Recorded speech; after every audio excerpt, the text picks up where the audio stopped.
Hello everyone, Ace here, and today has admittedly been a bit of a wild ride, especially with the recent wave of tyrannical censorship from multiple social media platforms, resulting in many individuals and groups being banned from these platforms, with the list of victims including well over 25,000 accounts on YouTube, as well as famous Reddit boards such as r/thedonald. But what I'm going to focus on in this video is the recent decision from Twitch to, quote, temporarily ban Donald Trump's Twitch profile. And what I'm most curious about is whether or not this decision is even legal for Twitch to do. Now, Twitch claims they've done this because the profile violates its hate speech guidelines, to which they've cited two specific examples, one from a speech from 2016 and another from the recent Tulsa rally. So they are claiming, therefore, that because of both of these rule violations, they are in the right to temporarily suspend his Twitch account.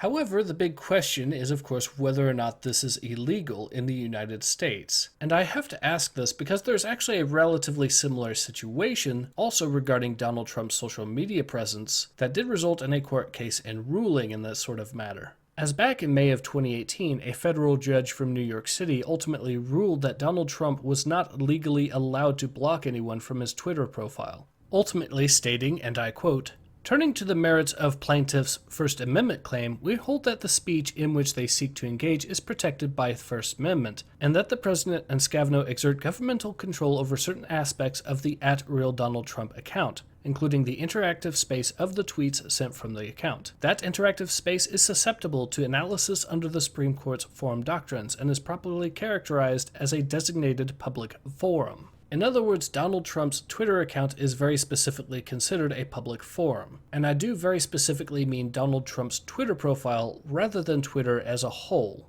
But this does of course bring us to the next question. Does Donald Trump's Twitch profile also constitute a public forum in its own right? And if we are to take the words of this judge verbatim, I would have to argue in my opinion that it clearly fits the description of a public forum as well. And if that's the case, then that would mean that Twitch as a company is itself technically within violation of the First Amendment, as they are openly attempting to shut down a public forum.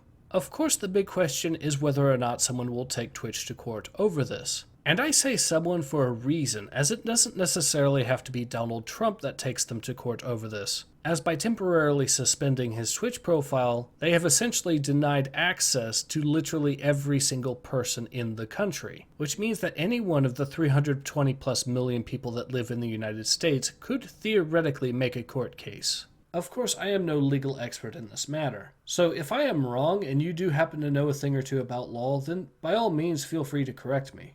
But of course, if it turns out I'm correct, then that means that literally anyone could make this into a court case. And given the sheer size of the United States population, there has to be at least one person that's willing to press the matter. Now, I know I don't usually cover topics like this on my channel, but given the sheer intensity of deplatforming and censorship we've seen today, I believe it would be important to at least talk about what I see as the most egregious example of that. That said, I will be covering additional news on this Twitch suspension should more come, but until then, this has been Ace. Hope to see you guys again soon. Take care. Ace out.